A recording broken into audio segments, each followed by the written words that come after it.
Study habit lecture में आप सभी का स्वागत है। जैसे कि इससे प्रीवियस वीडियो में हमने टॉपिक किया था माइक्रोवेव सिग्नल्स, उसी से रिलेटेड टॉपिक आज का एक टॉपिक है which is satellite microwave signals. अब जो ये माइक्रोवेव सिग्नल्स होते हैं ये सैटेलाइट्स में कम्युनिकेशन करने के लिए यूज़ किए जाते हैं बिटवीन द सैटेलाइट्स।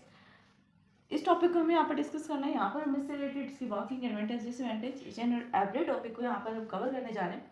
वीडियो के साथ बने रहे हैं। तो चलिए फटाफट से देखते हैं कि सैटेलाइट माइक्रोवेव सिग्नल्स क्या होते हैं। Satellite solve the main problem of microwave communication. जो सैटेलाइट है उसने क्या किया, सैटेलाइट माइक्रोवेव सिग्नल्स ने ओवरकम कर दिया किसकी प्रॉब्लम्स को, माइक्रोवेव सिग्नल की प्रॉब्लम्स को, जो कि इससे प्रीवियस वीडियो में हमने डिस्कस की थी। कोई ज़्यादा डिफरेंस नहीं है microwave signal and satellite microwave signals में, माइनर सा ही डिस्टेंस है। अब वो क्या डिस्टेंस है वो हमें देखना है। देन ये क्या कह रही है कि सैटेलाइट माइक्रोवेव सिग्नल्स ने क्या किया, जो माइक्रोवेव्स का कम्युनिकेशन था उसकी प्रॉब्लम को सोल्व कर दिया।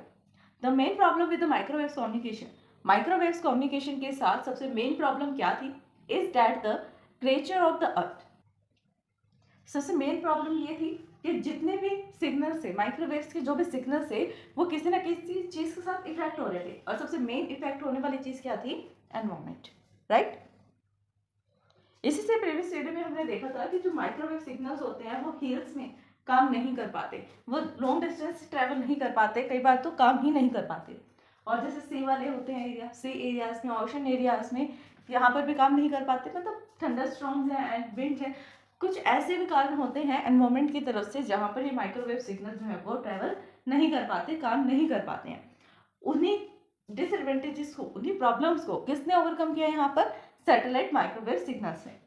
The main problems with microwaves communication is that the creatures of the earth maintain and other structures block a line of sights।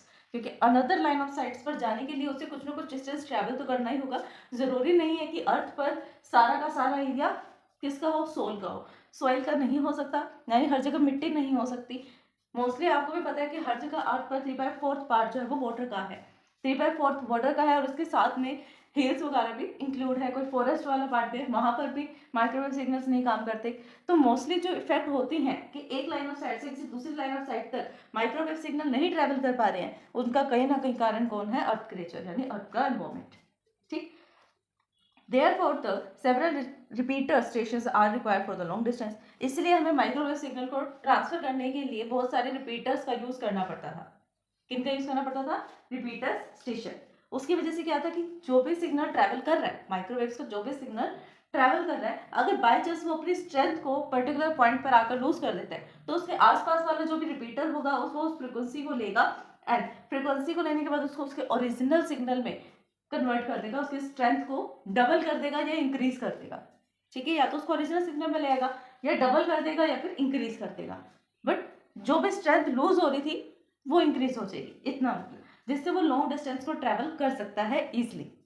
Transmission which long distance transmission which increase the loss of data transmission between the two points. जो ये transmission होता है इसके अंदर क्या होता है, increase the cost of data transmission. अब देखिए बार बार आपको जगह जगह पर कुछ पॉइंट्स के डिस्टेंस पर आपको रिपीटर्स का यूज करना पड़ेगा। रिपीटर्स हार्डवेयर, और हार्डवेयर को खरीदने के लिए भी हमें कॉस्ट लगती है। अब जो वो कॉस्ट लगेगी, एक के लिए कॉस्ट है, दूसरे के लिए डबल हो जाएगी, तीसरे के लिए ट्रिपल। अगर ऐसे ही अपने नंबर ऑफ रिपीटर्स लिए हैं, क्योंकि अर्थ का सरफेस एरिया कम तो नहीं है, बड़ा ही सरफेस एरिया, अगर हम इतने नंबर ऑफ रिपीटर्स ले रहे हैं वो भी एक सिंगल 2 पॉइंट्स के बीच में डिस्टेंस कवर करने के लिए, पॉइंट्स अभी भी 2 ही हैं, लेकिन उन पॉइंट्स के बीच में जो चेक पॉइंट्स हैं वहां पर रिपीटर्स लगाए गए हैं, इसलिए वहां की जो कॉस्ट होगी और डेटा ट्रांसमिशन का जो रेट है वो स्लो हो जाएगा, कॉस्ट इंक्रीज हो जाएगी। और communication satellites is based on microwave relay stations. Communication जो होती है सैटेलाइट्स के बीच में, अब अर्थ के पास सिर्फ एक सैटेलाइट तो है नहीं, नंबर ऑफ सैटेलाइट्स हैं, कोई किस कंट्री की है, कोई किस कंट्री की है। तो जो सैटेलाइट्स हैं, सैटेलाइट नंबर 1 और 2 है, सपोज करो 1 और 2 सैटेलाइट है, तो उन सैटेलाइट्स में क्या होगा, इस बेसिकली माइक्रोवेव सिग्नल्स के थ्रू ही वो कम्युनिकेशन कर पाएंगे, चाहे वो कितने भी डिस्टेंस पे क्यों ना हो, वो माइक्रोवेव सिग्नल्स का यूज कर पाएंगे ओवर द अर्थ। कहाँ पर, ओवर द अर्थ। तो communication satellite is basically microwave relay stations. Simple अगर उसे कहें तो ये माइक्रोवेव सिग्नल रिले स्टेशंस हो सकते हैं, place precisely as 3600 kilometre above the equators where its orbit, यानी कि जो भी उसकी ऑर्बिट होती है, किसकी, अर्थ की जो भी ऑर्बिट होती है उसके इतने किलोमीटर अबव, यानी 3600 3600 किलोमीटर अबव किसको रखते हैं ये? सैटेलाइट्स को रखते हैं अर्थ से इतनी दूरी पर। above the equator's orbits and exactly matches the earth rotation speed, और जिस तरीके से अर्थ रोटेट करेगी सिर्फ उसी तरीके से उतनी ही स्पीड पर सैटेलाइट भी रोटेट करेगी अर्थ के साथ साथ। समझ में आया? अर्थ की ऑर्बिट से 3600 किलोमीटर की दूरी पर सैटेलाइट्स को रखा जाता है, और वो सैटेलाइट्स कैसे मूव करेगी? जिस तरीके से एक अर्थ मूव करेगी। अर्थ जितनी स्पीड में मूव करेगी, जिस एंगल में मूव करेगी, जिस डायरेक्शन में मूव करेगी, सब सेम ही मूव करेगी हमारी सैटेलाइट भी। तो दोनों सैटेलाइट्स की कम्युनिकेशन के लिए हम माइक्रोवेव सिग्नल का यूज करेंगे। द इंडियन सैटेलाइट कौन है? INSAT 1B is position in the way that such a way that it is accessible from the place in India. हमारी जो अर्थ की इंडियन की जो सैटेलाइट्स है, यानी कि इंडिया की जो सैटेलाइट है, उसका नेम क्या है? INSAT 1B। ये नेम है सैटेलाइट का, INSAT 1B। इसको कहाँ पे पोजीशन किया गया है? इसको इस तरीके से पोजीशन किया गया है अर्थ पर, जिससे हम अर्थ पे किसी भी कोने में बैठकर, जो साइंटिस्ट होते हैं बड़े बड़े, वो क्या कर सकते हैं? इजिली एक्सेस कर सकते हैं। और सिर्फ सैटेलाइट्स के थ्रू हम उन्हीं एक्सेस नहीं करते, यानी कि सिर्फ साइंटिस्ट ही एक्सेस नहीं करते, हम भी उसका एक्सेस करते हैं। जो भी इंटरनेट मिल रहा है, हम इंटरनेट का यूज कर पा रहे हैं, ऑल ओवर द वर्ल्ड हम कम्युनिकेशन कर पा रहे हैं, चाहे टेली कम्युनिकेशन हो, वीडियो कॉन्फ्रेंसिंग कम्युनिकेशन हो, या किसी भी टाइप की कम्युनिकेशन क्यों ना हो, ब्रॉडकास्टिंग क्यों ना हो, हम सैटेलाइट्स के थ्रू ही कर पा रहे हैं, वो भी वायरलेसली। ठीक है, तो ये भी क्या है? एक अनगाइडेड मीडिया है। अब देखते हैं इसके कुछ एडवांटेजेस है यहाँ पर, कि वायरलेस मीडिया है। ठीक है, ये हमें पता ही है कि ये एक अनगाइडेड मीडिया है, और अनगाइडेड को हम वायरलेस भी बोलते हैं। यहाँ पर हमें किसी वायर्ड कनेक्शन की नीड नहीं होती है। In transmission and reception cost are independent distance between the two points. हर एक दो पॉइंट्स के बीच में, कोई लॉन्ग डिस्टेंस पे है, कोई स्मॉल डिस्टेंस पे है, चाहे कोई भी दो पॉइंट हो, उनके बीच में जो ट्रांसमिशन का रेट रहेगा, कॉस्ट रहेगी, वो सब इंडिपेंडेंट रहेगी, किसी अनदर के ऊपर डिपेंड नहीं करेगी। Satellite is a single microwave relay station. Satellite एक single relay microwave relay system है, ये स्टेशन है that visible at any point on a large area, जो इतने बड़ी एरिया पे से भी हम अर्थ पर रहकर उसे कहीं से भी एक्सेस कर सकते हैं। सिर्फ सैटेलाइट ही एक ऐसी चीज है।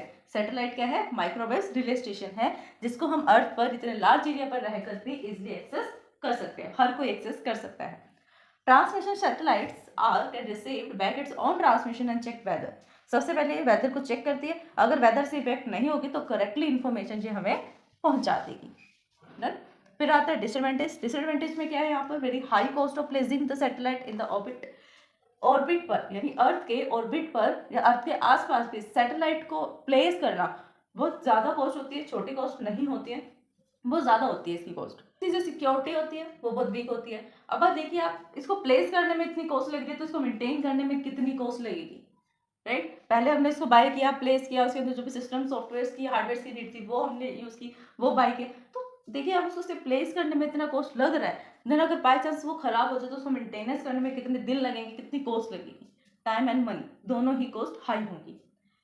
Use microwaves which are vulnerabilities electromagnetic interference, इसके अंदर इलेक्ट्रोमैग्नेटिक इंटरफेरेंस जो है वो एंटर कर सकते हैं। ये एक छोटा सा डायग्राम है सैटेलाइट सिस्टम का, सैटेलाइट माइक्रोवेव सिस्टम का। यहाँ पर क्या है? ये एक ट्रांसमिशन स्टेशन है अर्थ पर, जो ट्रांसफर कर रहा है डेटा अर्थ के ऊपर अपर सरफेस पे, जहाँ पे सैटेलाइट है। ये अर्थ के अंदर है, ये अर्थ के अंदर एक सैटेलाइट है जो किससे कम्युनिकेट कर रही है? इस सैटेलाइट से। ये हमारा एंटीना स्टेशन है, ट्रांसमिटिंग स्टेशन, जो डेटा ट्रांसफर कर रहा है, और उसकी स्पीड कितनी है डेटा को ट्रांसमिशन करने की? 6 गीगाबाइट हर्ट्ज, 6 GH हर्ट्ज, यानी 6 गीगाबाइट हर्ट्ज। इतनी स्पीड से ट्रांसफर कर रहा है। लेकिन अब जो रिसीवर एंटीना को रिसीव होगा वो कितनी स्पीड से हो रहा है? 4 गीगाबाइट हर्ट्ज। काम कैसे हो रहा है? जैसे हम डिश का यूज़ करते हैं, आजकल हर जगह डिश लगी होती है, आप टीवी देखने के लिए डिश का यूज़ करते हैं, तो डिश में भी सेम फंक्शनलिटी यूज़ की जाती है कि जो हमारी डिश है वो किससे कम्युनिकेट कर रही है? ISP से, जिसके थ्रू हमने कनेक्शन लिया हुआ है। वो चाहे वो टाटा टीवी को हो या फिर किसी अनदर कंपनी का, किसी भी कंपनी का हो सकता है, स्पेसिफिक कंपनी नहीं, किसी भी कंपनी का वो है, जिस भी कंपनी से हमने ऑथेंटिकेशन ली है कि हम इसका यूज़ कर सकते हैं, हम एक्सेस ले सकते हैं सैटेलाइट का, वहाँ से वो कनेक्ट होगा। और उनके जो सैटेलाइट है, उनका जो स्टेशन है ट्रांसमिशन स्टेशन, वो किससे कनेक्ट है? सैटेलाइट से। वो अपने ट्रांसमिशन स्टेशन को सैटेलाइट के थ्रू कनेक्ट करते हैं, यानी हम तक डेटा को पहुंचाने के लिए, सिग्नल को पहुंचाने के लिए क्या किया जाता है? सबसे पहले जो ISPs यानी कंपनी की ट्रांसमिशन स्टेशंस हैं, वो क्या करते हैं? सिग्नल देते हैं अर्थ के ऊपर। किसको किसको सिग्नल मिलेगा यहाँ पर? सैटेलाइट्स को। वो सैटेलाइट्स फिर हमें सिग्नल की फ्रिक्वेंसी कैच करके देती है, जो हमारा रिसीवर्स का जो स्टेशन है वहाँ पर। तो फ्रेंड्स यही था हमारा आज का टॉपिक। आई होप कि आपको टॉपिक समझ में आया। प्रीवियस वीडियो को समझने में आपको कोई डाउट आते हैं देन आप हमें कमेंट कर सकते हैं। अगर आपको हमारी वीडियो पसंद है देन लाइक शेयर सब्सक्राइब करना कमेंट करना ना भूलें। Thanks for watching my video. हमारे चैनल स्टडी हैक विद महक को लाइक ज़्यादा से ज़्यादा शेयर एंड सब्सक्राइब करें। अगर आपने सब्सक्राइब कर दिया है तो बाकी सभी डिवाइसेस से भी सब्सक्राइब करा सकते हैं, क्योंकि सब्सक्राइबर्स बहुत ज़रूरी हैं। देन कमेंट करें।